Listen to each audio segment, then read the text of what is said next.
All right, so I'd like to take a moment to introduce our guest speaker, Dr. Bilal Hameed, who will be giving us a talk entitled Updates on NASH Therapeutics, Anything on the Horizon. Dr. Hameed is a professor of medicine and the hepatology clinic chief at the University of California, San Francisco. He's the section editor for the Journal of Gastroenterology. He's authored more than 30 original articles, reviews, and book chapters in various prestigious journals. Dr. Hameed is also the PI for the Acute Liver Failure Study Group, co-PI for NIH-funded Liver Cirrhosis Network, and the site PI for the NIH NASH CRN. He's an investigator on several ongoing clinical trials for patients with NASH, PSC, and chronic liver disease, and he is recognized nationally as well as internationally for his work related to NASH and acute liver failure.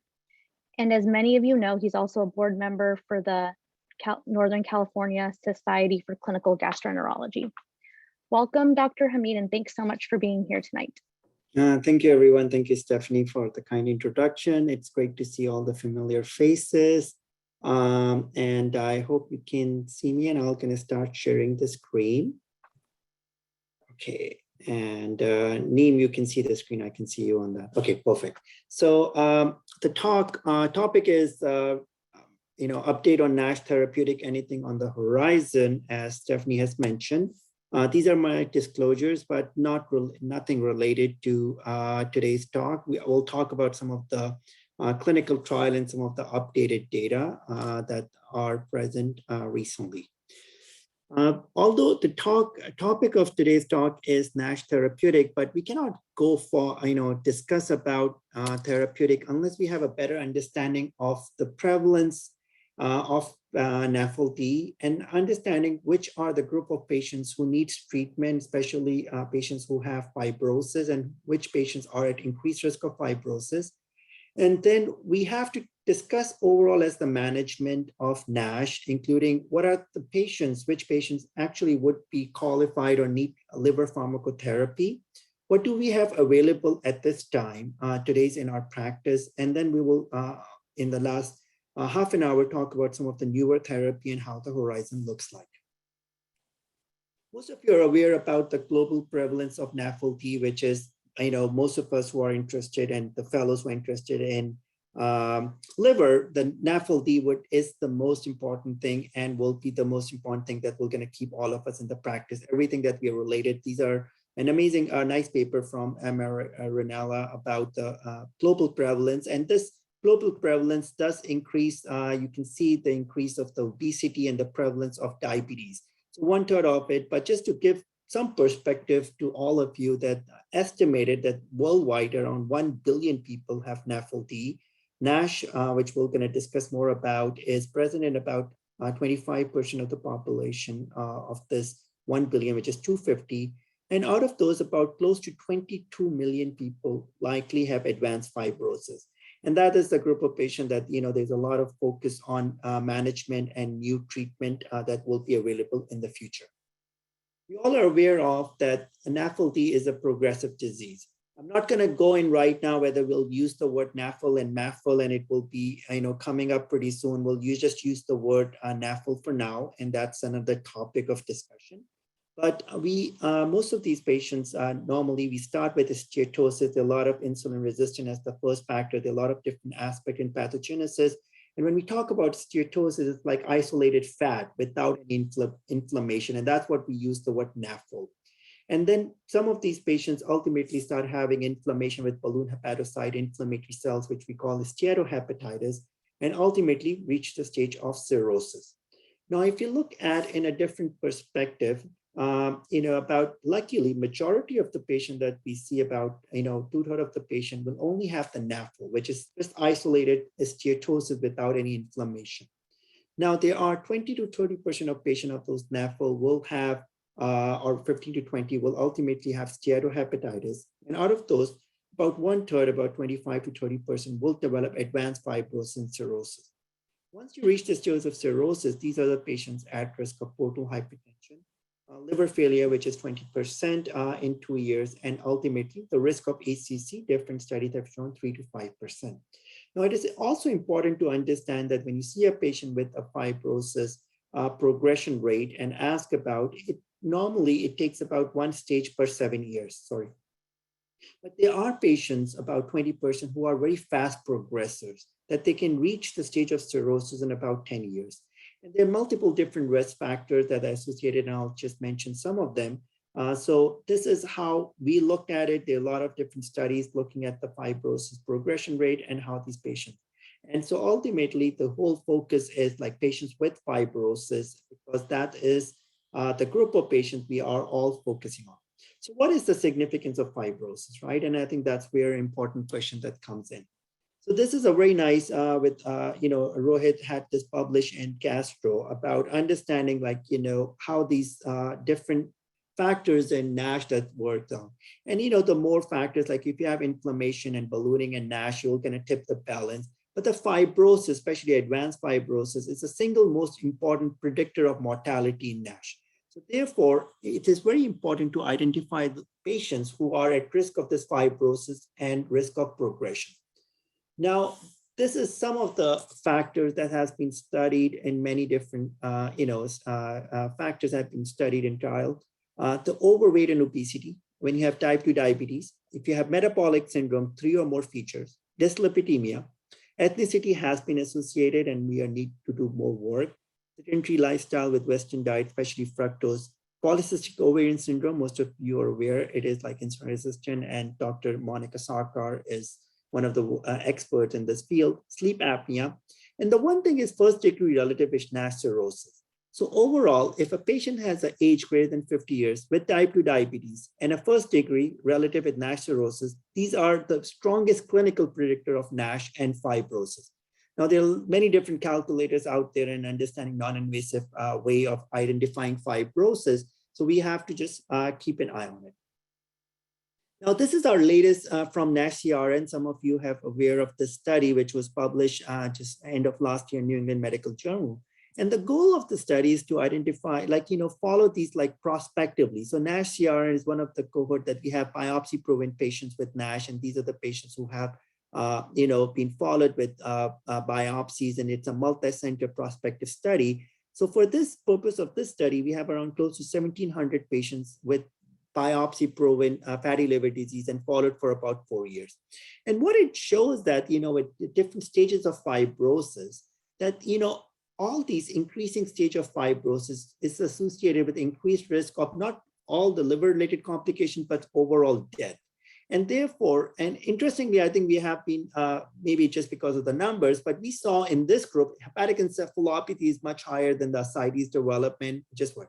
But death from any cause was more elevated, it's more in patients with advanced fibrosis and F4 fibrosis.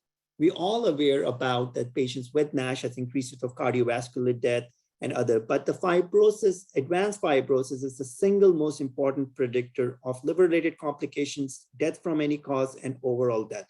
So I think that is very important study that now we have aware. And the median follow-up for the studies was about 4 years. So now let's change. And so we have now understand what the fibrosis, and the main reason is that when we talk about pharmacotherapy and when the new medications, it's like why there's a whole focus on the fibrosis. And that's why I just wanted to give a little bit background. So in the management of NASH, there are goals of treatment for any management is we wanted to resolve NASH, which is the strongest predictor of hepatic fibrosis, meaning if someone has inflammation, there studies have been done that there are patients when you have improvement in inflammation, they have improvement in fibrosis. And then the second is improvement of fibrosis, which is, as I've shown, is the strongest predictor of morbidity and mortality. So these are the two goals of treatment. So when any medications we'll be using, we wanted to see whether the inflammation or NASH or ballooning is improving or there's an improvement in fibrosis.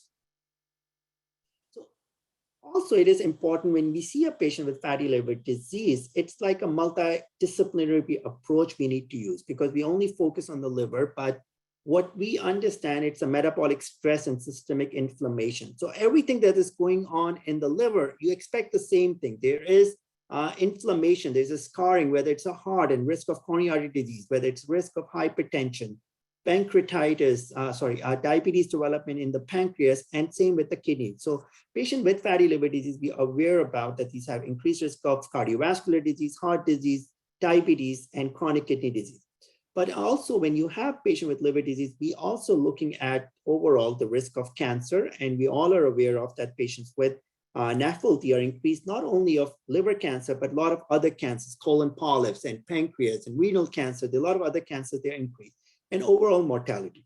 So whatever medications we think in the future, it has to improve the overall liver disease, but at the same time, when we look at the side effect, that they has to be neutral with other comorbid conditions. So we have to take into consideration about all these other factors. And therefore, there is a lot of medications which looks very promising early on, but either they have other effects on other organs that may be a problem going in the future. So I like this thinking about the management, how we think about in NAFLD. So obviously, obesity is a big part of our, one of the risk factors. So we do talk about lifestyle changes and diet and exercise, and the bariatric surgery, which I think is still underused, and we have to talk more about it.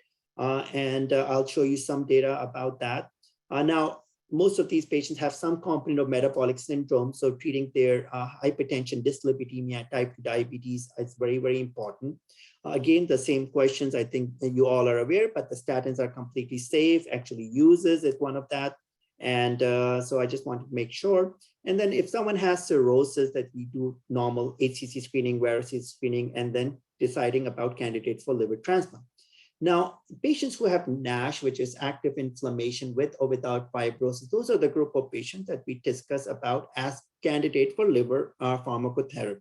Right now, the options are vitamin E, Pioglitazone, GLP-1 inhibitors, but majority of these patients also, we talked about clinical trials, and that's where the main focus of today's talk is. Now, this is a very nice paper which was recently published in Gastro by Facia and the group, and it looks like an AGA pathways. And this is another one, for which patient to be referred and how do we evaluate. And so the reason I wanted to show about the management and talk about it, that right now, all the experts and all the societies do agree that patients who are candidate for pharmacotherapy are patients who are either biopsy-proven inflammation and fibrosis. And that's where either F2 or any fibrosis. Patients who are low risk, meaning if they don't have fibrosis, they don't have NASH, we are just recommending lifestyle intervention, but we have. Now, the other important thing that has been going on is the diabetes care, where the new GLP inhibitors have changed the field. And they have been studied in clinical trial, which I'll show you some data, but what to do if patient has diabetes and when do you recommend, whether you work with the primary care and endocrinologist, that where the GLP inhibitors are used. And ultimately, the future of management of fatty liver is a multidisciplinary kind of a clinic where you have a nutritionist and hepatologist and likely endocrinologist and lipid expert and cardiologist working together as a team. And likely that some places have psychologists because a lot of these patients have other issues that we are. So that will be the ultimately that have a group approach, individualized approach to manage these patients. So let's talk about the weight loss, because any clinical trial that we see and any other trial, the weight loss component also has a huge impact in the outcomes of a clinical trial. And this is a very important thing that we always have to. This is one of the, I think one of the better studies and the best studies in weight loss. There are other smaller studies. So in this study by Villarcoma is that they took 293 patients, biopsy-proven NASH. They were in a very restricted calorie diet, and these have lifestyle intervention arm with walking 200 minutes per week, counseling every 8 weeks. And they had a paired biopsy at 52 weeks in about 261. And you have seen this data patients who have lost greater than 10% of the body weight have NASH resolution and have significant improvement in fibrosis. That's where when we talk about what number to give to our patient is 5% is where you have improvement in steatosis, 5 to 9% where you have improvement in inflammation and some fibrosis, but 10% is around what we use as the improvement in fibrosis. This is another way of looking at it, that, when you look at the percentage of weight loss among, different clinical trials, the same thing that you can have improvement of NASH resolution and fibrosis around 10%. But the problem is not about losing weight, it's about how many patients are able to sustain it at 1 year. There were studies have been done that in patients who lost early on greater than 10% of the weight, only less than 10% were able to sustain it. And same with other groups. So that's why there are patients who lost weight early on, but they're not able to sustain it. And we see that pattern. And so weight loss has to be sustained. And that's where the bariatric surgery in some patients have a great role. Now, this is the latest data on the bariatric surgery from the French group where they have been held. The problem with the bariatric surgery that most of these data is more retrospective. There's no prospective clinical trial to actually show. In fact, right now, we just had a small NIH grant that, with University of Minnesota, we just started a randomized controlled clinical trial of sleeve gastrectomy versus lifestyle intervention in patients with biopsy-proven NASH. So we just started enrolling those patients. We wanted to have that, whether just in the randomized control way we show. But based on this, if you look at it, that these are the patients, majority of these patients actually in their cohort has Roux-en-Y gastric bypass with some, sleeve gastrectomy. But it's clearly, there is many data that, NASH resolution was seen in about 84, and they had earlier 1 year and then now 5 year post-surgery and versus baseline. And fibrosis involvement improvement was seen in about 70% at 5 years post-surgery. So clearly weight loss does work for this disease. And the question is about how to achieve that weight loss. And the good thing about this, that in bariatric surgery, that even at 5 year mark, that the patients were able to maintain that fibrosis improvement persist. So that worked. Now, latest data was from the Cleveland Clinic group, which was published and got a lot of publicity in November of 2021, where they looked at association of bariatric surgery with adverse liver outcomes and cardiovascular outcome. And not surprising that patients who were in the bariatric surgery arm had less liver-related outcomes and also less major cardiovascular event. So bottom line is that the bariatric surgery in the right population, right patient does work, and we have to just work more closely. Again, this also have more Roux-en-Y gastric bypass. Sleeve gastrectomy is definitely less invasive and a quicker surgery, although patients do gain weight, but this is one of the important aspect or one of the important management tools that we should have in our management of patients with fatty liver disease. Now let's talk about the drug therapy. So most of you are aware that there are no FDA approved medications for NASH right now. We will know about it. If anyone get a FDA approved, you will see the commercials like every day on, during the Warriors game, that if you have fatty liver, go out and talk to your doctors, and our clinics will be, every patient wants to get that medication. So that's why it's important to identify which group of patient, if any medication will get approved soon, will be a candidate. Now, before we go into actually medications, what we have available, it's also good to understand what are we looking for the endpoint. It's not like hepatitis C that you need to have an SVR and we can say, and then it's very easy to identify.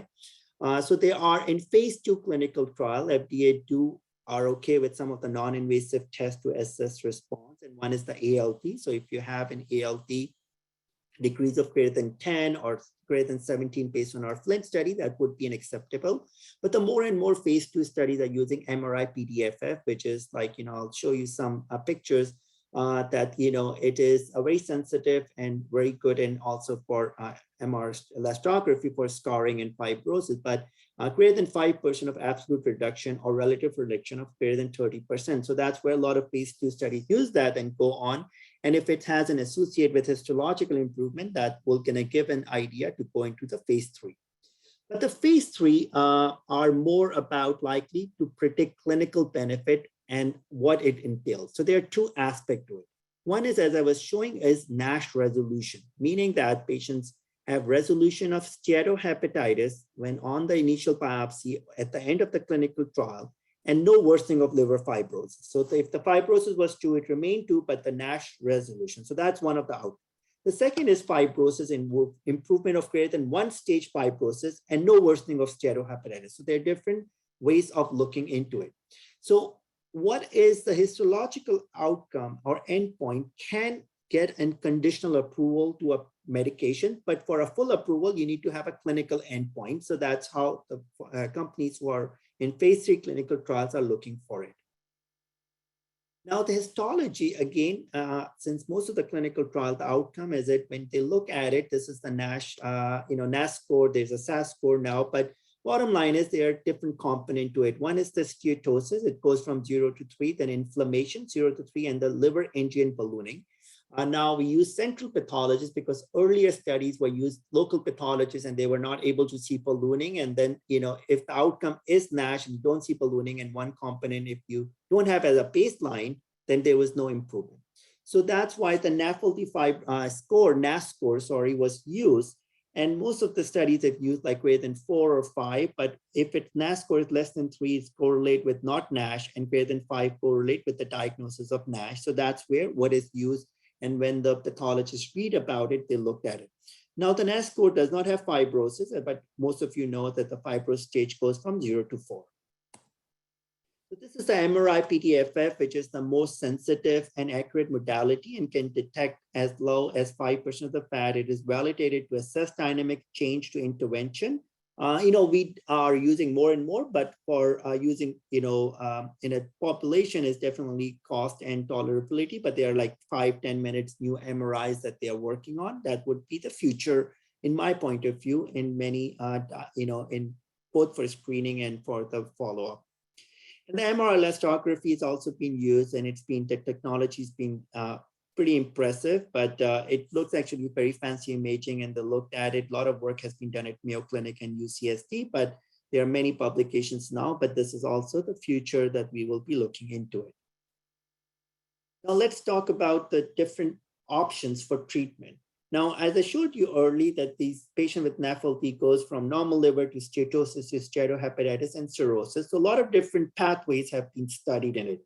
And the one is like insulin resistance and lipid metabolism. Then you have targets of lipotoxicity and oxidative stress, then targets of inflammation and immune activation, then cell death and apoptosis, and ultimately fibrosis and collagen turnover. So either combination of these like pathways that have been looking, there's also some bile acids. And so there are a lot of different, and therefore this is very, but there are many different pathways and that different medications have been working. And that's where we will kind of talk about a little bit more about it. So right now, as of today, if you look at the ASL, the guideline, what do we have, right? And then we have different compounds related to our insulin resistance, which is either metformin, which was studied early on in non-diabetic, which did not show any benefit, so it's not recommended. So pioglitazone and liraglutide and now semaglutide, which are GLP analogs, have been now studied, and the pioglitazone, studies have been in the NASH score I'll show you, which was biopsy-proven NASH, and then vitamin E we'll talk about in the PIVENS and tonic trial, which have shown since we did the trial and we looked at it and we had benefit, show some benefit into it, but in Europe it's not that because there's only one trial. Although I have to say that we will be starting a new clinical trial of vitamin E in the next few months of different dose ranging. And I think that will be very important for the future and to see whether vitamin E will kind of hold the ground. So this was, one of the earlier, study from NASH CRN, and which was published again in New England Medical Journal, looking at the PIVENS trial, which is the pioglitazone vitamin E and placebo. And the vitamin E in an earlier trial have shown some benefit, and it was just used that, no one expected vitamin E to actually work at that time. Pioglitazone was more promising. It looks in insulin resistance. And the outcome was that decreased the NASH score by 2 points. So, as I showed you early on, with 1 point decrease in ballooning, right? And it was a very hard endpoint, 96 weeks. And so vitamin E came out as a surprise winner. 43% of patients had an improvement in the primary outcome, which is the NASH score, and then 19% in placebo and 34% in pioglitazone. Although I have to say that because this biopsies were done locally and then central pathologists looked at it. And when the central pathologist looked at it, there are more patients in the pioglitazone arm which did not have ballooning at baseline. So if they don't have a ballooning at the initial, there would no decrease in it. So they were not able to show it. So it was also working, and then the group of patients in the placebo arm, in any placebo, when I show you the study, there is about, this 15 to 25% response. And most of these patients have a weight loss going on, right? They've been followed very closely. And same with vitamin E arm, patients who have more response to it also had weight loss associated with it. So weight loss still was there. Now, this study was smaller, short-term study, so we cannot talk about the fibrosis, so we don't know. The dose we used was 800 IU, and the dose was slightly higher. So our next part of the study, which is non-invasive ALT improvement, is 200, 400, and 800 doses. So we see whether the same effect will be seen on lower dosages. So that's the next step. And finally, hopefully, we are ready to start that study soon. Now, this was a study, again, from University of Indiana, Naga Chalasani, Dr. Chalasani's group, where they looked at the vitamin E. Retrospectively, they had these patients with biopsy-proven NASH and bridging fibrosis and cirrhosis, followed for about 5.5 years. And this shows that patients who are in a small number, but patients who are vitamin E in green did have like improved transplant-free survival and decreased hepatic decompensation. So, vitamin E can be used in patients with cirrhosis, have some, data, although we need more data. Now, one thing I should have mentioned that vitamin E, the PIVENS trial was in non-diabetic, right? And so, but we looked at some of the NASH urine data. I used it in vitamin E in diabetic also, although it's not been, but it was biopsy-proven NASH. But I tell them, so there is some data from NASH urine that it was also safe and can be used in patients with diabetic. Now, this was a Pioglitazone study. There are like few studies that are done, but Ken Kusi, our endocrinologist, is very active in NASH research. So it's a randomized double-controlled trial in type 2 diabetes and 101 patients. So definitely there was an improvement of reduction of NASH and resolution of NASH in patients with Pioglitazone. Now, they also have other outcome, which is improvement in fibrosis, but in any clinical trial and other studies with Pioglitazone, the main concern is the weight gain. And that is seen in different studies, like 2.5 to even more weight gain. And that was, most of our patients already had weight an issue, and that is one of the things. But one thing is also to know that lean NASH is very common in Asia and other part of it where weight may not be, and so that would be still considered one. Now, there are some things to understand for vitamin E or Pioglitazone. Obviously, vitamin E 800 IU per day had been associated with all-cause mortality for higher dose, some theoretical risk of increased hemorrhagic stroke, and there was some data on prostatic carcinoma, but then it's not whole true. So, but I do mention these things to our patient. Pioglitazone is the weight gain is a big thing in edema, and then risk of osteoporosis and some, smaller risk in the bladder cancer in some population. But the bottom line is that, I only use in patients who have biopsy-proven NASH. Number one, vitamin E, I don't use it in everyone except for some clear scenario, and it has to be discussed about risk and benefit. So that's where how we do. So now if you look at the landscape, right, after half an hour, we're going to come to the original topic, right? What is the NASH? But I thought that we're going to give a good idea, the background, what we have before, because then it does like all these studies. And because I remember as a fellow, when they were showing me all these Hep C studies, and like, I get like confused and like, what the heck, just tell me whether something is available or not, right? Rather than, so this is just to give you like how amazing, the confusing, it like billion-dollar industry, whoever running to this, finish line. And this was updated, like, I borrowed the slide from Dr. One of, my friend, and then they showed from the, cardiovascular resource group, looking at where we are right now. So many different compounds, and I'll go over some of the compound here, but phase 1, phase 2, phase 2B, and phase 3. So this is very confusing, and a lot of different compounds are coming into the horizon. Every company wants to get into the NAFLD just because of the percentage of patients that are involved. Now, they're already, it's already a valley of death for many compounds. It was a lot of interest comes in phase 3. There are 3 compounds already in failed, selonsertib, Sensivoric, and elafibranor, the GenFit compound. And they were using it like higher dose, fibrosis, and then also phase 2 trials have been failed already. So this is still an area that, despite some progress in phase 2 and the phase 3, which is histological outcome that was mentioned, that some of these compounds are not holding true. And these studies are, the phase 3 studies is long-term, like 5 years or so, because if you want to show improvement in fibrosis and clinical outcome, you need to have a longer-term study. So what do we have right now in phase 3 clinical trial, right? So we have about 5 compounds, and we'll talk about semaglutide, which has got a lot of popularity. It's an injectable GLP-1 inhibitor. And then we have oral agent, obeticholic acid, which is already approved for PBC, and it's an FXR agonist. Then lanifibranor, which is a PPR We have THR, the thyroid receptor agonist, Resmetirom, and the SCD modulator, Aramco. So the first thing is about the GLP inhibitor, which has been, the endocrinologists have been using this compound, which has many, many different functions. In the liver, it does decrease with liver fat, decrease in hepatic steatosis, have some effect on also decrease in gastric emptying and peristalsis, and a lot of cardiovascular beneficial or protection effect. And this semaglutide, which we know about, is already approved not only for diabetes, but also for weight loss. And this is also being studied now in phase 3 clinical trial for NASH. So when we look at the GLP inhibitors, there were a lot of different compounds, and still in phase 2, and they are phase 3 is the semaglutide. So the first GLP-1 was the lean study, which in England, they looked at the liraglutide. But I know that the Novo Nordisk owned both liraglutide and semaglutide. So they were like a toss that which one they move forward to. So they decided to move forward to semaglutide. But it did show that, patient in the small study, 23 patients in the liraglutide and 22 in the placebo, the NASH resolution was clearly seen 39% and 9%. And the NAFLD fibrosis score had some improvement. Fibrosis was a smaller study, a short-term study, so we would not expect, but improvement in steatosis.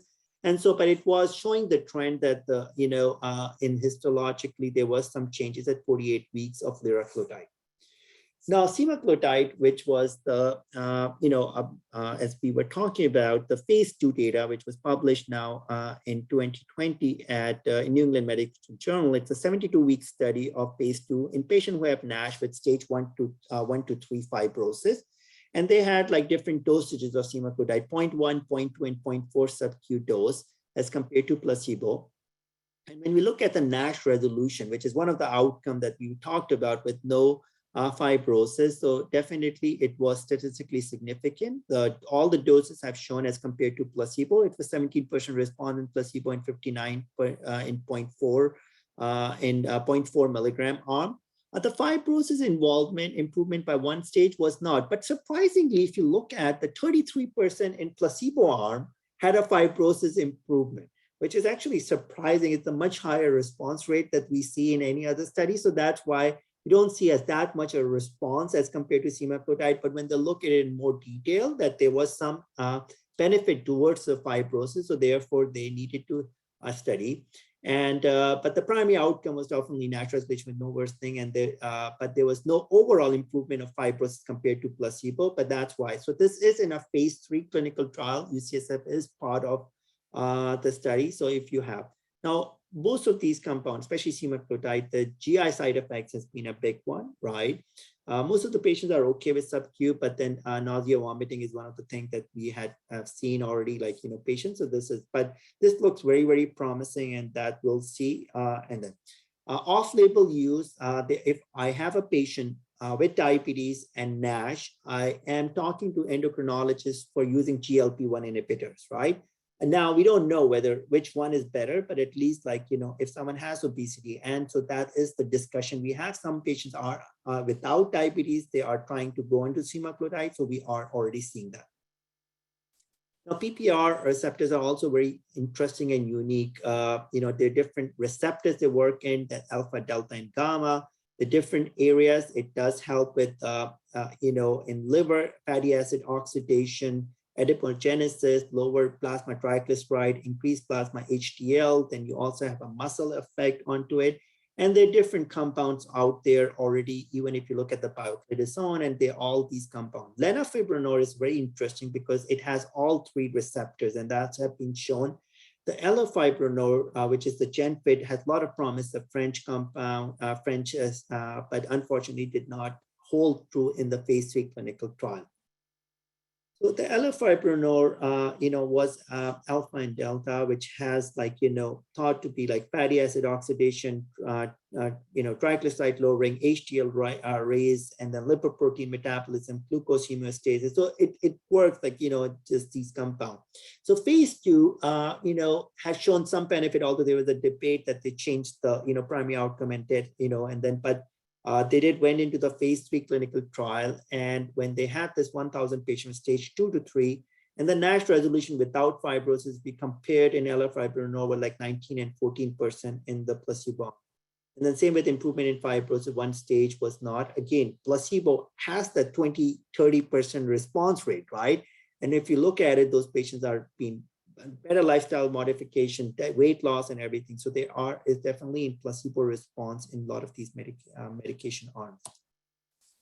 Now, lenafibranor is this pan-PPR agonist, which has been last year had the New England Medical publication, which again, they used patients who were 24 weeks of treatment, biopsy-proven NASH F2 and F3. So again, that is a group of patient fibrosis, mostly they involve, and they had different placebo 800 and 1200. The NASH resolution you can see with 1200 was seen in 45%.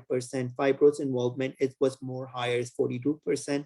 NASH resolution and fibrosis involvement were 31%. It was well tolerated, mild weight gain. So this looks very promising. It's the phase 3 clinical trial, but we'll see whether that will kind of hold true in the phase 3 clinical trial. But it's a very interesting compound, and I have to say that this looks very promising. Now, FXR agonists or obeticholic acid is another pathway which works and very different. They are obeticholic acid is like, was the earlier compound. It activates fatty acid synthesis, shut down bile acid synthesis, also have some FXR in the gut. Therefore, these are some of the reasons it's been approved from patients with PBC. So this was the earlier trial in Lancet from NASH CRN, which was the Flint trial, where it's a histological outcome was improvement in NAFLD score of greater than 2 points with no worsening of fibrosis. And the histological response was seen in about 46% of patients in obeticholic acid 25 milligram arm versus 21% in placebo. And it's a 70-week clinical trial. So based on this study, it went into the phase 3 clinical trial. So the Regenerate clinical trial, which is the furthest along with any of the trial, was randomized double-blind phase 3 trial, which has 3 arms to it. One is the placebo, obeticholic acid 25 and 10 milligram. These are the patients with biopsy-proven NASH, fibrosis stage 2 to 3 with NAFLD fibrosis score of greater than 4. And then, as I mentioned, there is an interim analysis that they had done, and then they looked at it. So there is a data that was published for 18 months, which is the interim in this obeticholic acid. And what they have shown, and this is the group of patients of 931. Now they have like more than 2,000 patients. So primary with fibrosis involvement of greater than 1 stage was seen in 23% in patients with 25 milligram arm versus 12% in placebo. And NASH resolution was not clinically significant at that time. The company went to FDA for this data to get a preliminary approval, but it was denied and they were asked to complete the study. So it's still an ongoing study. We are part of it. We have to see. So look out for it and see what the changes. But again, even if you look at the fibrosis involvement, and it's like about 23%, some issues like 30% is smaller studies. So not everyone would have an improvement. And that's where we need to think about whether these patients will need multiple different combination regimen, which may be likely the future of fatty liver disease. Now, aramcol is also been in the phase 3 clinical trial. It is a novel first-in-class member of synthetic fatty acid and bile acid conjugate. It inhibits the activity of this SCD1, which causes beta oxidation and reduced fatty acid synthesis, and also reversed cholesterol transport. So this was the ARREST trial, which was their phase 2 clinical trial on 247 patients, again with NASH. NASH score was 4, and the fat was greater than 5.5. And they have different arms, an aramcol of 400, 600, and placebo. And this is the MRI PDFF as a change in their primary outcome, was it? And also have histological data at 52 weeks. So clearly, in placebo is 24%, and the 600 milligram arm is about 47%, is the greater than 5% reduction absolute in baseline. And the NASH resolution without worsening of fibrosis, and you can see this is 5% was actually a lower response than any other studies were seen. If you look at the 16%, if other studies have shown much better response. So I don't know what to make of it, but here it was like, significant or close to significant. So that's the reason it is in the phase 3 clinical trial. Also, we have these thyroid THR receptors, which has different, help, which is increase in beta oxidation with different receptors, increase in the bile acid synthesis, increase reverse transport, increase LPL receptors. So they have different work. So phase 3 is Resmetirom, and then there's another compound in phase 2 called VK2809. So this is their in Lancet study of Resmetirom for treatment of NASH. It was a 36-week phase 2 clinical trial, 125 participants with NASH, and they have a fibrosis score of, again, F1 to F3. Intervention arm was 2:1, 80 milligram versus placebo, and primary outcome, again, was change in hepatic fat fraction at 12 and 36 weeks. Clearly, if you look at it, that, in the this MGL or Resmetirom, whether it's like, different dosages of it, it was much higher response at 12 weeks as compared to Resmetirom and at 36 weeks. So there was clearly a response. And same with the histology, and same with the F2 and F3. So that's why this compound is also in the phase 3 clinical trial. Now, the latest is like the combination, right? And this is the study, which was, I think, just preprint like this week about phase 2 of this combination of 3 compounds, the semaglutide from Novo Nordisk and the Gilead 2 compounds, Elastography and Firsostat in NASH. It was an open label to see whether the safety of it. And so semaglutide is, as we talked about, is the GLP-1 inhibitor, the Silo, and they're different compound, this FXR agonist, which is the Silofoxer, and the ACC, which was a lot of promise early on, but it did not hold true, is Fibrostat. So the concept is that ultimately these patients, every patient with NASH, have different pathways that are going on. They may have inflammatory, fibrogenesis pathway, antioxidant pathway. So maybe a combination would be a better approach. And then, they may have some lipotoxicity and everything that can be. So the first is how they tolerated the side effects of this. Overall, it's the same tolerability that we have seen. Now, the weight loss was very interesting. As we already know, the semaglutide has been approved already for it, but they see in all the semaglutide arm, the weight loss was consistent, like, about 7 to 9% or 10%.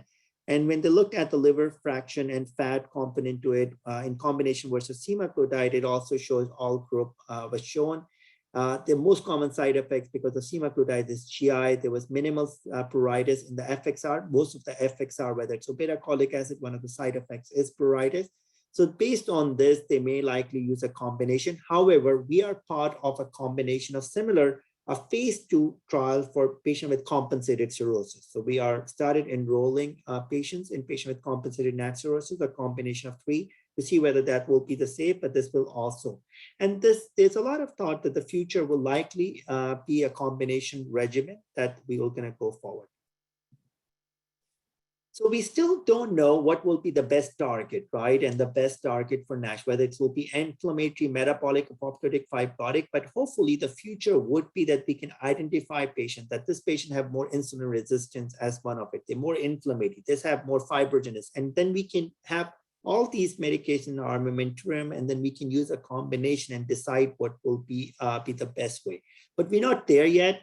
In the phase 3 clinical trial, we know that obeticholic acid is far along. Semaglutide looks very promising. Same with lanifibranor, which is the FXR, the PPR pan, and there are other compounds. So, but when are the new thing, anything on the horizon? I think it still will be a few years away. And we will have a newer FXR, a lot of newer compound, but my feeling and most of the experts feel that the combination may be the future going forward. I still believe vitamin E has a role. It's like my passionate thing. It's like one of the most cheapest thing that is available. And so that's why we want no one else, NIH is conducting. So if we show in our dose ranging study, we may do a multi-center big vitamin E style for fibrosis, because that's where the endpoint would be. But right now we just use ALT outcome. So we'll see what's gonna happen. So for the summary, as I hope that I'm able to explain, or it's pretty clear that there are no FDA-approved therapies for NASH right now. With better understanding of pathogenesis, there is a huge treatment landscape that it's already growing. The more we know, the more compound we are looking. There are some exciting molecules in clinical development for the NASH and hepatic fibrosis. And most importantly, this pharmacotherapy will be reserved for patients with NASH with significant fibrosis, either F2 or higher fibrosis. I think that would be the key in all these clinical trials and if someone get approved. And combination therapies anticipated in the future and likely will be the future. So that's it from my end, and I'm happy to answer any questions.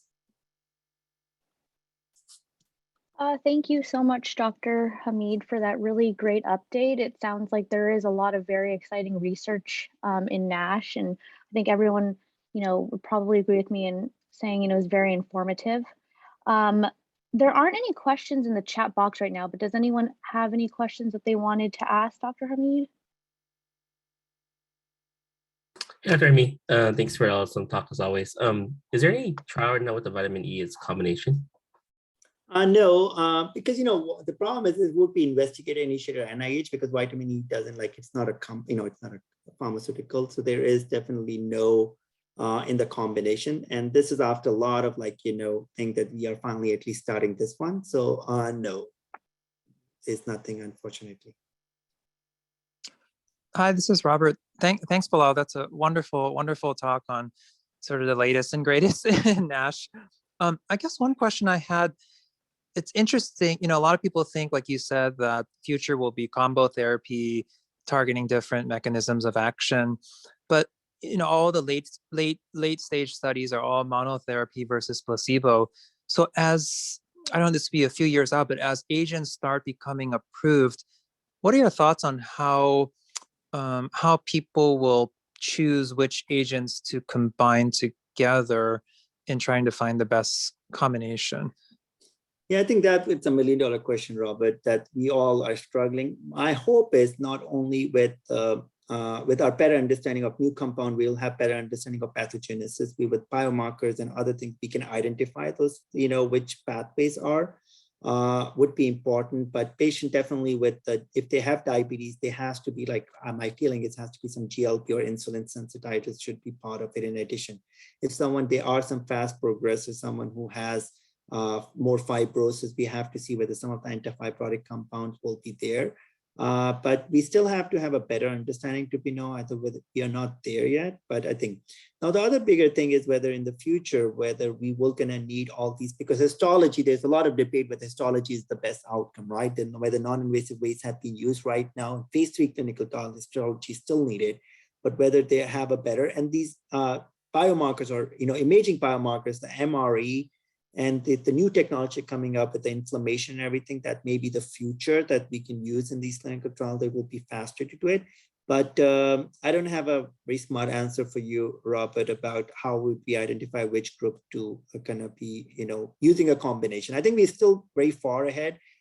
Even if we have one medication approved, it will be few years down the road, and then we'll see what other compound will come. Thanks. And then can I maybe challenge you with one other tricky question? Yeah.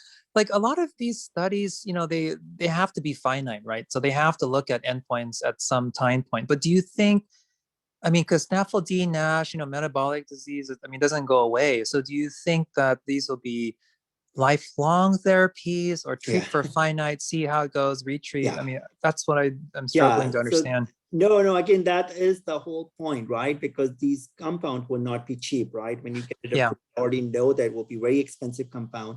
And which patient will actually going to be benefited? I think that's the key. Not everyone will going to need it, but that would be other thing, like how long to use that medication. For vitamin E, what we have been, or I use, is it whether they're responding to ALT, right? We know that it works. If the ALT is not getting better, you stop it, right? Now, the question is whether you start the medication, we know the response rate is about 30% or 40% maximum, whether you will gonna do some form of an, non-invasive, like an MRE, or see if there's an improvement. I have seen in clinical trials that there are patients who ALT do get better, and that most of these compound with a NASH improvement. So that maybe we need to identify what will be the markers to use, which patients are responding, right? The response rate. And I think that will be the group of patients, because we can't continue, although you can make an argument, some of the companies do make, just like diabetes, it's a chronic condition, patients take diabetic medication for life. But I don't think that we can give a patient any of these compounds for the next 20 years and see whether they are. So there has to be some finite course, see if there's an improvement, or if they're worsening, we will kind of change it. So this is all open, but I am with you that there has to be a finite course, and we have to have a better ways to identify which patients are responding and which are not responding, whether to stop them early on or to change the therapy. Thank you.